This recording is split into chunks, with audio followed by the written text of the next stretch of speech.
the comic strips of television.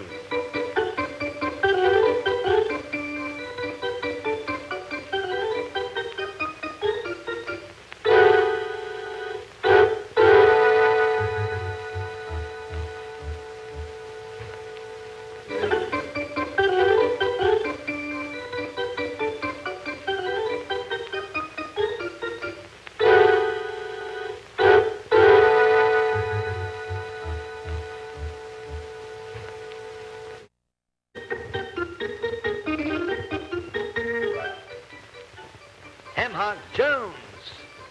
Crusader Rabbit. Dudley Do-Right of the Mounties. Oh, boy. In the comic strips of television.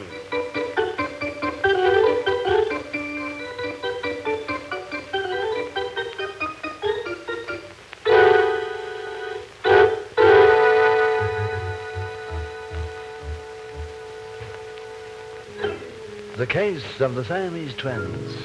Ah, yes. How will I recall it?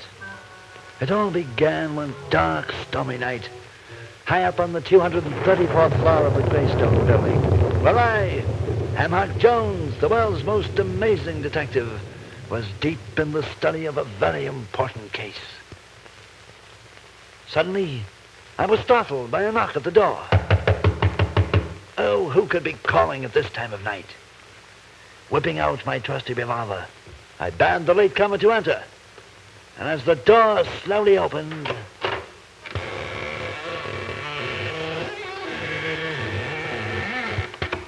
a near sight greeted my eyes.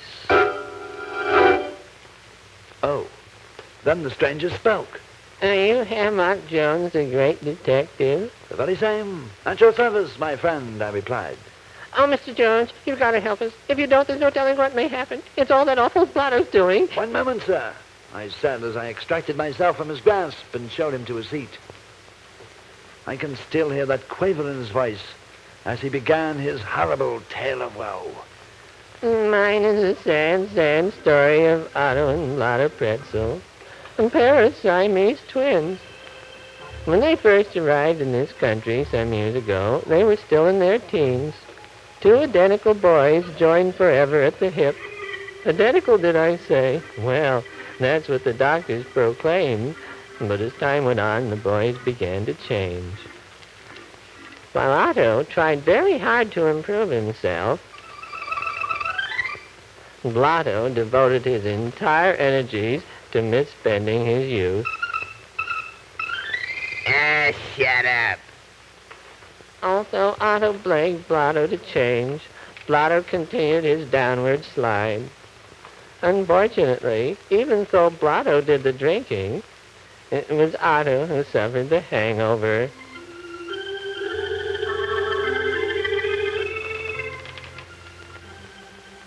The years passed, and Otto went on to become a world-renowned scientist. But meantime, Blotto, alas, had developed into a hardened criminal. About this time, I, Dr. Souffle, became associated with Otto. You see, we worked together at the Hemstitch Experimental Laboratories. Just this evening, after many, many months of research, Otto finally succeeded in developing Votane.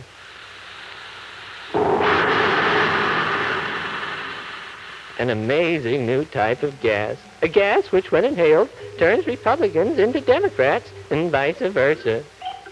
As you can well imagine, the possibilities of such a discovery were tremendous, especially during an election year. Campaigning congressmen would no longer kiss babies. They could gas them instead. Politicians could sabotage their rival parties. Enemy agents might use Votane to wreck the very foundations of democracy. Unfortunately, Blotto, the evil twin, immediately realized the power of his brother's discovery. In a flash, he'd overpowered Otto and bound and gagged him.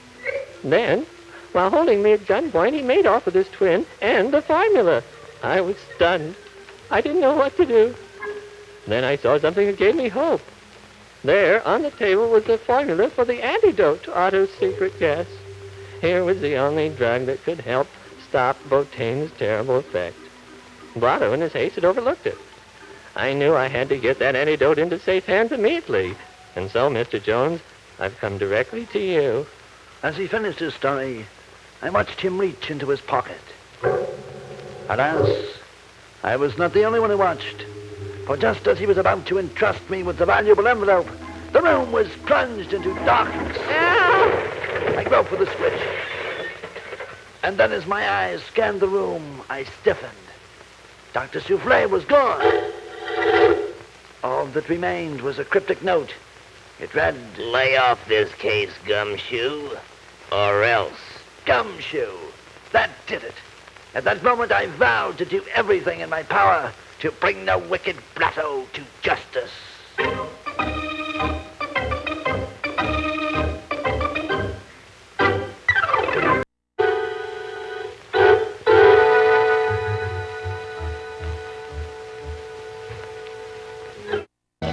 Down in Texas, they're still talking about the little rabbit that had come down from the United States to wipe out the whole state of Texas. Obviously, the rabbit must have been Crusader Rabbit, or who else would have thought of such a wonderful idea? Now, Crusader Rabbit had big ideals, as you can see. And when he wasn't out on a crusade, he was reading about other bold and fearless men. Sir Galahad rescued the fair maiden from the wicked dragon, and they lived happily ever after. He was probably the smallest rabbit you ever did see, and unfortunately, he wasn't endowed with any of the unusual abilities that feature most crusaders. Oh, yeah? Well, could he stop a train in full flight with a touch of his hand?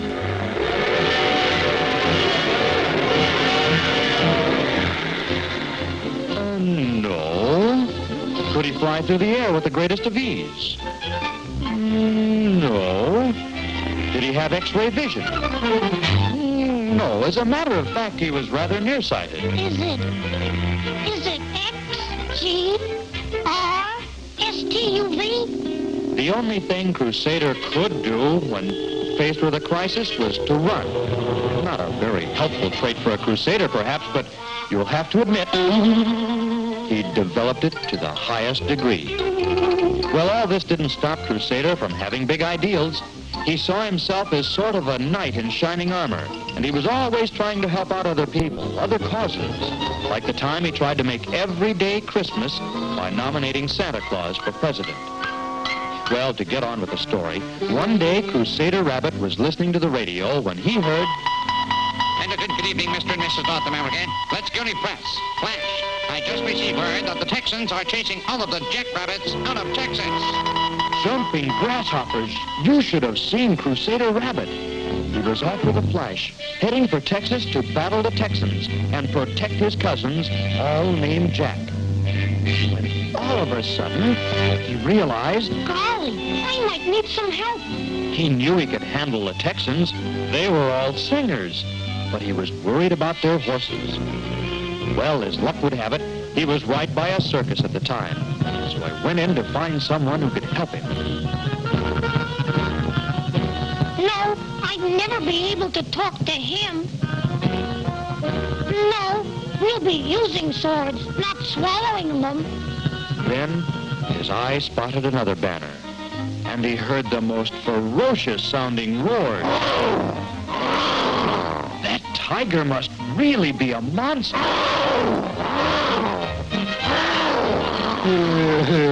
This has been a transcribed program. Crusader Rabbit knew he'd found the one to help, so he planned the escape. Tiger, it is I, Crusader Rabbit.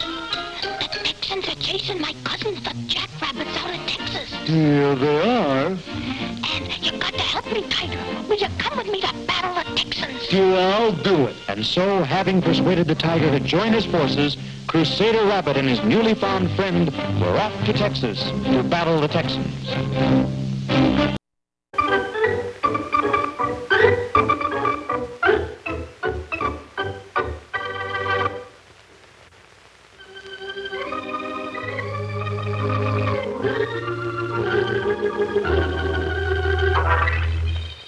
Away up north, where men go forth in search of elusive gold, is a town that's run by a cad and his gun.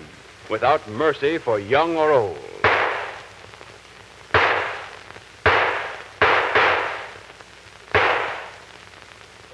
When this villain is near, and I see he's here, you can tell by the path he is strewn. So if you value your hide, you had better decide to avoid the Deep Freeze Saloon. At the end of this trail, with his foot on the rail and his hand on a raw demitasse, is the one who's to blame, with the sinister name of Sidney the Snake Snodgrass.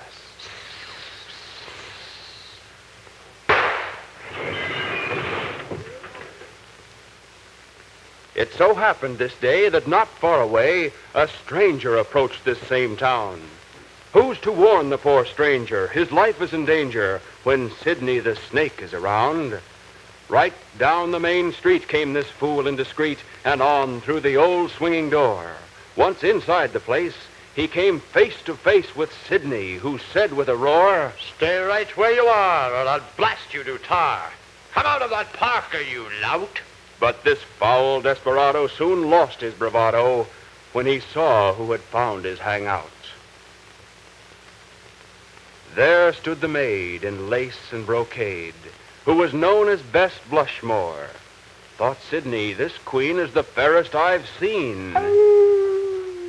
And he bowed to the sweet visitor. "I've come to this bar," said the maid from afar, "to see if my daddy's been here. A prospector he, on a wandering spree.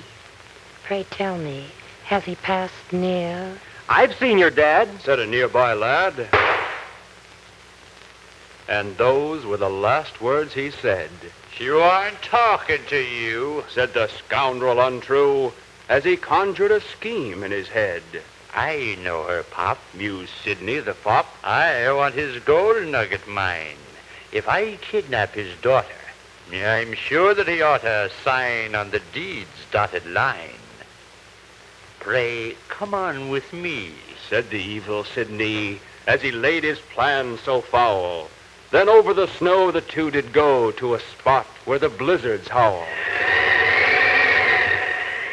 "There lies your dad," said the schemer mad. "Your old man is pushing up daisies." How could she know that under the snow was naught but a dummy from Macy's? "I told your dad," lied the libelous cad, "that I'd always watch out for you, Bess. So let us make haste. This town is no place for an innocent maid in distress." But high on a peak, with a handsome physique, is a Mountie in search of his man. With a ringing command, he says, "Stop, I demand, for I know you, you slick charlatan." "You curse the fate," said Sidney the Snake, "that e'er sent this flatfoot so bold." Then a sinister plan crossed the mind of that man, and he pulled out his whistle of gold. As on Dudley came, for that was his name, Sid blew a very shrill blast. Now a note in this key shakes the icy debris and starts it breaking up fast. "I'll foil your vile plan," said the chivalrous man, and he reared back to span the wide crack. As he made his brave bid, he went into a skid.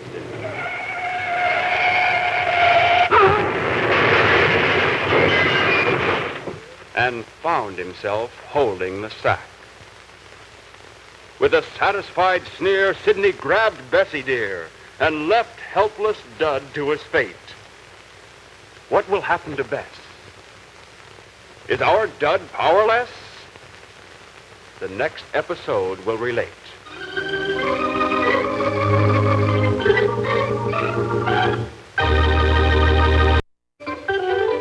In the comic strips of television.